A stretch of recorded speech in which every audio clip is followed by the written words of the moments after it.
Many authors write from their wounds. But what would happen if you wrote from your healing? You would change the world, elevate and transform.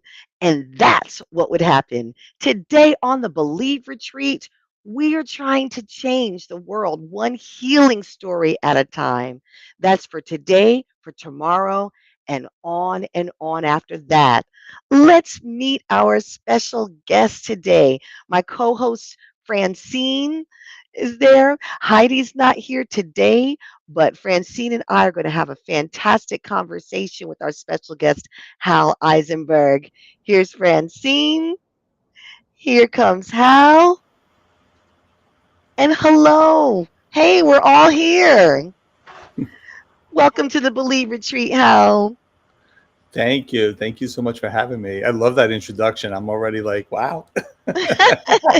And I want to give Francine, well, no, you thought of that too. Yes, healing, writing from your healing. Let me share with everyone your latest book, your bestseller, Whispers in the Rain. So today we're going to talk about your process in bringing this fabulous book to us, and of course, how it aligns with so many other wonderful things that you have going on that are really going to make a difference. So, Francine, you have some great questions in line. Why don't you get us started? Well, the first question I always love to ask authors is what made you want to write a book in the first place? So I'm going to start by being honest and truthful. I didn't want to write a book. Yeah, the story behind Whispers, I had written 4 books. I did a 4-book series called Beautiful Souls that was very much a book I needed to write. And it all came from my wounds. It came from the pain, the stories that I hadn't sorted through to just try to kind of figure out like who I was. Then I was diagnosed with, cancer almost 7 years ago. And that opened up a whole world. I met some really incredible spiritual mentors, and I started getting in touch with energy and frequency. And I went on this healing journey to Mexico. And I had a dream while I was on this healing journey. And I was like, oh, wow, like this would be really a great message to write a LinkedIn article about and just like help to inspire people. So I sat down, started writing the article. The article got longer. It got longer. And I realized I don't think this is an article. Like this is turning into a book. And I resisted. I was like, I do not want to go through the book writing process again. And yeah, but yeah, that's the story. That's the answer to your question. So, what you're telling people out there, if you have a story to tell and you're resisting it, just go ahead and do it already. Absolutely. So, tell me, once you finally decided, okay, fine, it's a book, how did that process go for you? It was just pouring. It was pouring out of me. I realized in that moment that the healing that was in me needed to be shared with the world. The universe was using me as a channel to say that everybody has this love and light inside of them, and you have to share that. And that's always kind of been who I'm about in the different works that I do and the different hats that I wear. I really always have wanted people to see their power, their inner light, and to know that their life matters. That's what this whole thing has been about. But there's more steps to it, right? There's more steps when you're writing a book. There's a statistic out there. I forget the exact statistic, but it's like 95% of people who want to write a book never actually write a book. Only 5% actually get it, written and released. So even if you get it to that point, then the question is, well, what are you going to do with it? Um, Right. right. And that's the bigger, I think that's the bigger conversation behind Whispers, behind who I am, and behind what I want to do, for the planet and the universe. How that is exactly that's the direction that we're going in today, because our intention with the Believe Retreat, and of course our huge impact publishing event in September in Jacksonville, Florida, is to let people know that once you have written your words down and shared what's in your mind and your heart and your experiences and your hopes, dreams, aspirations, and the change you want to make in the world, well, you just have a book, but there's more to it than that. It's the follow up, the follow through, and the action that you take, incorporating what you've written into your real mission. So, how tell us about that? I've heard some great things about what you've been doing to promote the book, opportunities you're taking advantage of. So, tell us how this is working so that your this publication is it's not just an Amazon bestseller, but it's going to touch people's lives. What are you doing to that end? Well, the first thing I'm doing is I'm in full trust. I feel like I'm still in the beginning stages, right? I'm doing a lot of podcast appearances. I think there's a mindset piece here. It's like I feel really blessed that this was an Amazon bestseller. That was unexpected. And that's like also I think validation from the universe that this message needs to be out there. But the mindset is this book is my business card, right? I now have this tool and resource that I would rather give this book away to free to everybody, right? And meet people and speak to them in person and inspire them. And that's what's starting to have once you have that mindset and that intention, for the book. These opportunities are now coming up. Speaking on more podcasts, being part of the Visionary Leadership Conference, global leadership conference in November, where I'm going to be speaking, and it's going to be streamed. I'll be live in Miami, but I'll be streaming live around the world, which is really exciting. Oh yeah, the Speaking to Global Vision Conference with Johnny Yes, Regan's Johnny's Movies and Popcorn. Yes, Global Vision yes, Conference. Yes, yeah. that's going to be I believe you're part wonderful. of that too, right? Exactly. That's so exciting. Yes. So Yes. yeah, keep going. Yes, you have some things lined up, appearances, personal Yeah. appearances. Yeah, it's about getting in front of more people, doing workshops, doing trainings. I was the keynote speaker at the University of Connecticut a couple of weeks ago. I was blessed to have the book presented on the Times Square billboard. So it's all these little things. I'm going to be doing a launch in Toronto, Canada in mid-November. And then I'm working on the final touches for my first education book, because I'm always about inspiring people. Whispers in the Rain is about inspiring people to find their light on their journey. And I also do that every day through education. So that my real passion is wanting to transform the education system. So I have a book coming out surrounding how to support, youth in education. And that book is going to be released, in the spring. So I'm going to do a massive US launch in the spring with both books. Okay, you just hit on Exciting. something that I want to unpack a little bit Sure.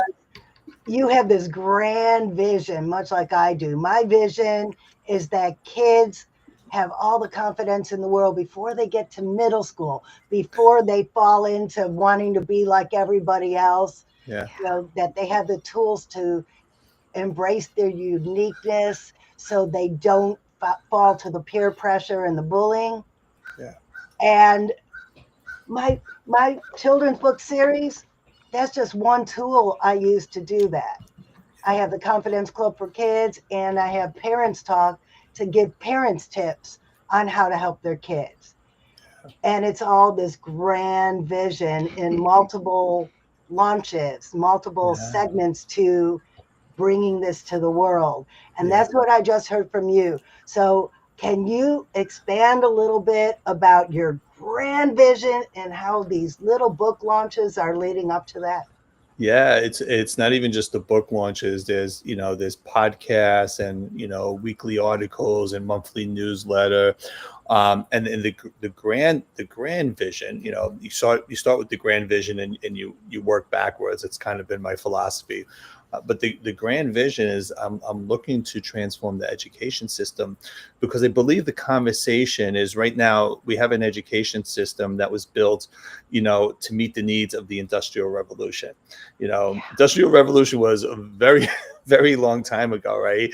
Yeah. Um, and I feel that we can connect the issues that we're seeing in society today to the education system still running that same system, because the people in the broken systems now, like healthcare and you know, corporate America and justice, they're all being run by people who went through that broken system, right? So my large vision is, if we transform the system, if we start to put students in the center of learning and teach them from their passions, and show them what they're about and that their voice matters. Once they realize their voice matters and we teach them from that perspective, then the conversation is, education becomes about moving humanity forward, right? And we're at a crossroads now. We need that. That's my belief. That's the big vision. My mantra is breaking the cycle of negative childhood programming. Oh, yeah. Yes, I You two love are that. so Wow. aligned. This I just love became that an we education podcast. It's so important to me as well. I was active in my kids' education in the public school system, in a substitute teacher, and then I homeschooled my kids as well. And now I'm working on educating my grandbabies. They're going to be 2 and 3 years old this fall, and I've always thought about how antiquated some of the things are, even when it comes to the way that the school year is based on an agricultural society when you needed the children to work the fields in the summer. Well, our kids aren't working the fields in the summer anymore, and so there are so many aspects of the education system, you're right, that were designed to just make someone capable of having certain types of jobs, right, with a certain economy, a certain uh, world system of things that we had been living in, but times are changing. Yeah. And now, when you're in the schools and you see the lack of emotional intelligence, of the socialization, the spiritual aspect of things, the holistic, healthy experience that brings whole children to school ready to learn. No, because there's so much going on outside of the current framework that's affecting negative outcomes in the system. You'll always have your shining stars. You're always going to have your high achievers, valedictorian with 5.2 GPAs with all those advanced placement classes, etc. But what about everyone else? What about the behaviors? What about the broken homes, not even having something to eat? Things like that.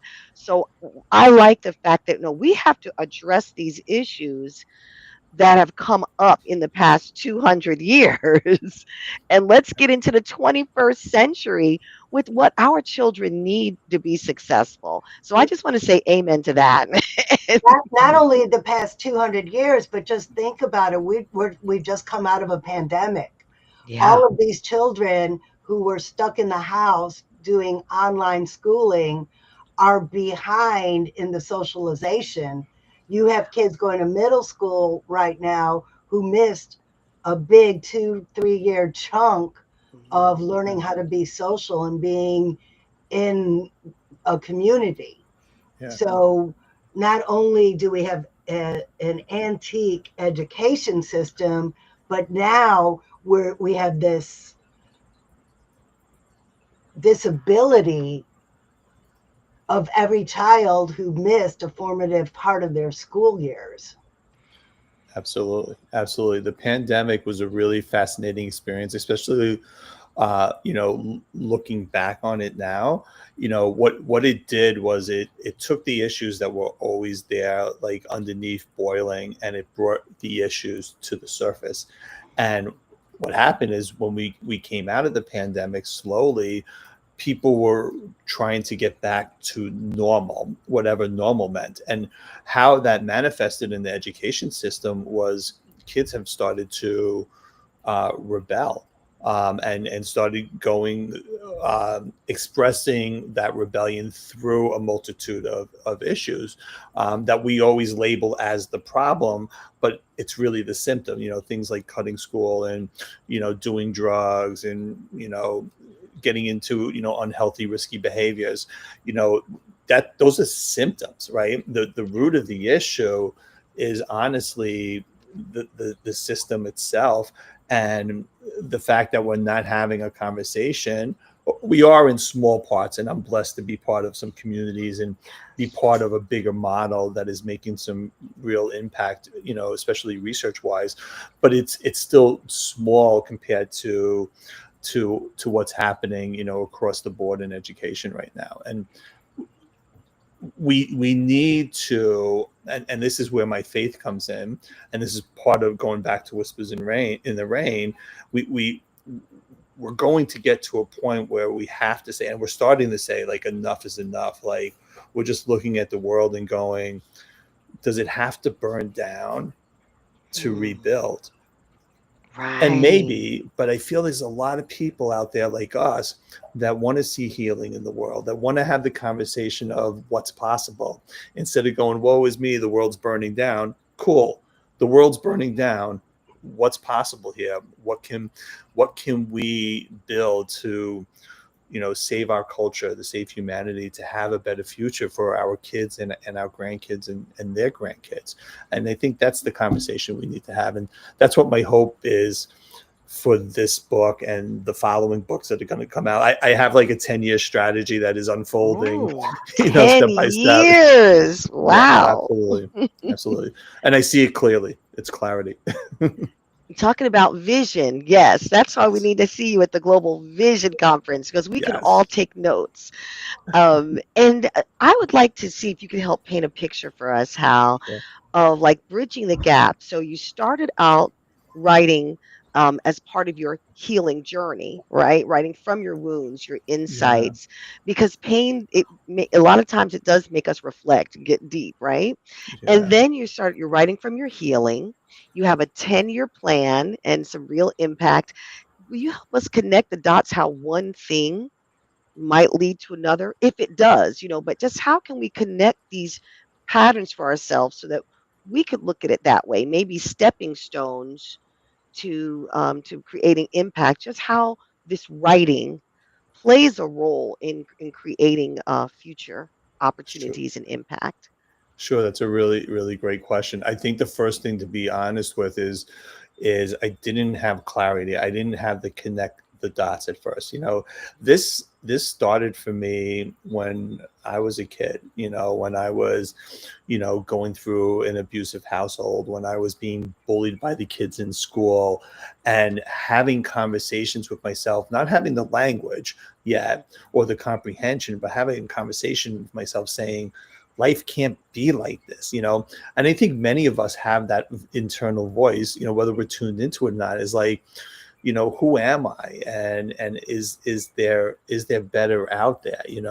So when I was started going through, I'm going to date myself, but you know my first writings was on a steno pad, the flip pages with the, that I bought in the 99 cent, drugstore, not a CVS, because CVS's weren't around yet, right? So before Instagram and likes and all those stories, right? It was just me, pen, paper, and the truth. And when I wrote the Beautiful Soul series, I had all of that stuff. I had boxed all that, right? And the writing was not good, but it was truth. It was, Right. so I think that's where it starts, is learning how to listen to yourself, whether it's through writing, whether it's through videos, is listening to that voice and figuring out, like, who am I? And if you can't answer that question because that's too deep and too philosophical, it's like, what's possible with this moment I have right in front of me? And then that starts to connect the dots, so I started to learn, and I was also open. I've been coached, I've been mentored, I've been through self-development programs, some phenomenal life-changing programs that have impacted me through the years, to get clarity on who I was. And what I could share with everybody is, every time I thought I figured out who I was, Hmm. the universe was like, "Yeah, nope, you don't got it yet. you know, here's Not the next yet. step. You're still learning." And I'm still learning, even as we have this conversation. I say I have clarity for the next 10 years, and I do, but I don't know what's around the corner, what the next lesson is. The cancer journey was unexpected. That was Yeah. really powerful. And that's a whole separate conversation of how society hears the word cancer and it's like, oh no, like Yeah. they automatically assume it as a death sentence. But what if cancer was one of those whispers in the rain? And that's in the book. Ah, What if yes. the problems you're facing weren't problems but opportunities and blessings? Those little whispers to say, hey, you matter, you gotta work through this because there's a possibility here for you to improve. And that's where the dots start to get connected. And Okay. that's the message. That's the bottom line. The message is simple. What we're trying. The biggest lie in the world is that life is hard. It's Hmm. not hard. It's actually easy. And the easiness is simply you matter. That's it. You matter, and let your voice shine. Own it. Oh, I love that quote. You matter and let your voice shine. That's beautiful. Yeah, thank Or you. my children's book, the second book in the series is called Let Your Sparkle Shine. Oh, I love That's that. right. Sparkle. And hey, I called myself music, love, and light. Ooh, light. We're all of Nice. us. We want to add light to every situation. And when I think Awesome. about it with Whispers in the Rain, it's 48 lessons that you're sharing Mhm. with us. Um, Yeah. I can imagine that from one day to the next, or from one week to the next, that there are some of these lessons that resonate with you and that come up, and that you Yeah. say, this is one of those days I can connect with that lesson. I'm just curious, what lessons have been coming up in your life Oh, lately, wow. where like what art imitates life, life then imitates art. I'm just curious with Sure. some of the 48 that have been popping up for you lately. Yeah. I think the first thing to mention, and I'm so glad you brought this up because this is an assumption that people think about when they hear that title 48 lessons. They think it's like the book is lesson 1, lesson 2, lesson 3, like there's a linear step by step. And Mm. that's not what this book is about, because the healing journey is not linear. It's a spiral. I happen to share my story and how it unfolded for me, and the lessons are embedded in the story. Yes.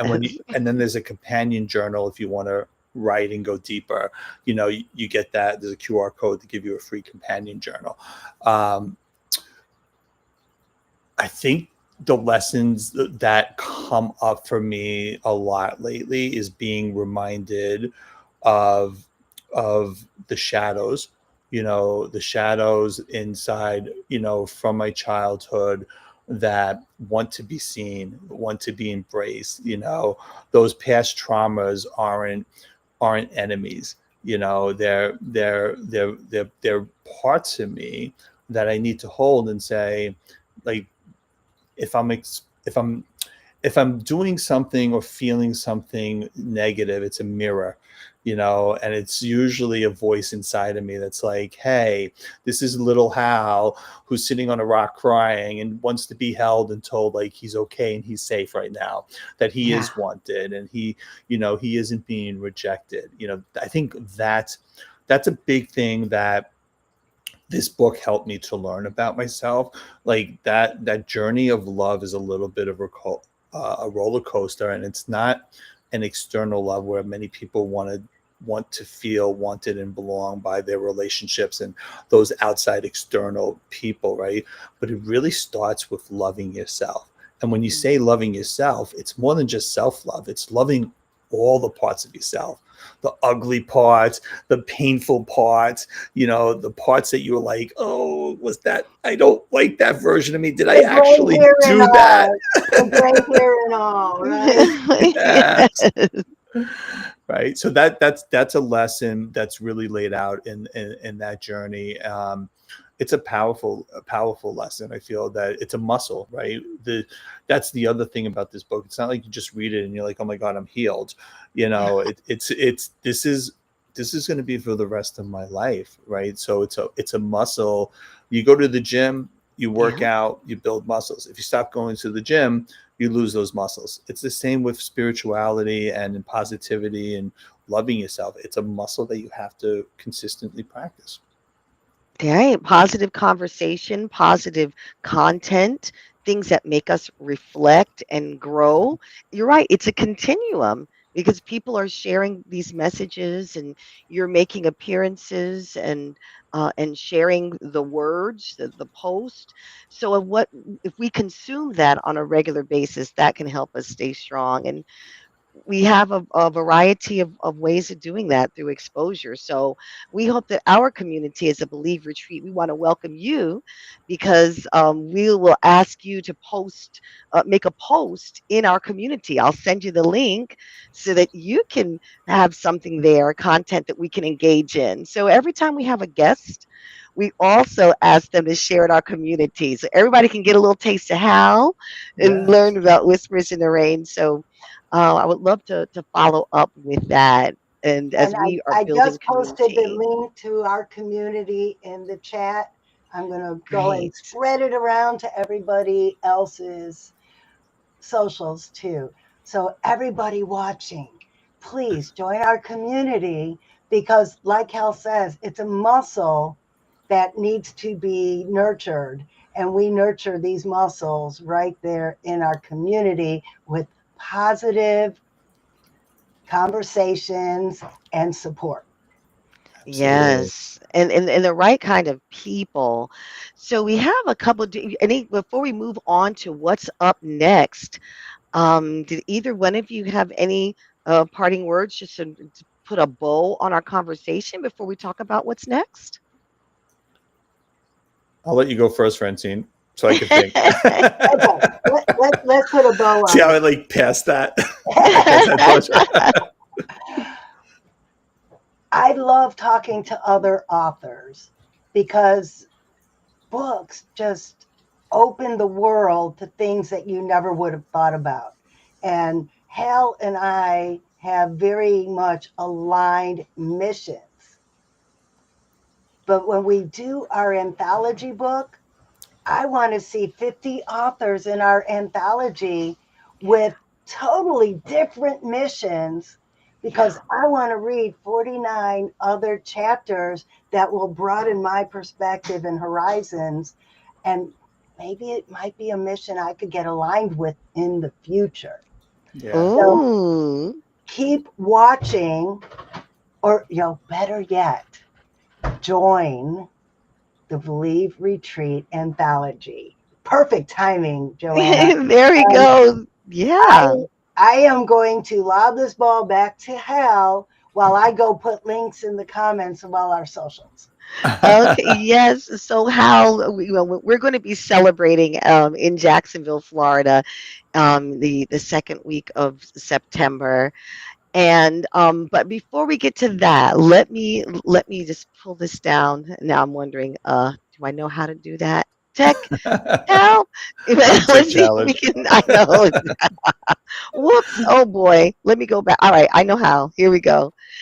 Here we There we come back. go. Thank you. But yes, so just in a word, before we go into some details about in September, I just want to know, do you have just a quick, um, you know, 15-second way to share what you want us to walk away with after your appearance today? I, literally, I want everybody to walk away. And I have a million stories that I haven't shared about my student successes and the things that I see, what happens when you put the students at the center of learning. I just want everybody to really seriously think about how much their life matters. And if you don't think your life matters or you're not resonating with this, I want you to walk away from the fact that there's a reason that you saw this video at the time that you did see the video. I feel like the universe is very powerfully sending everybody messages. So if you're watching this, and you want to have a deeper conversation, reach out to any of us, Yeah. and we'll have a longer, deeper conversation, and maybe we'll provide some support for you. Thank you so much. And so now, how is part of our support?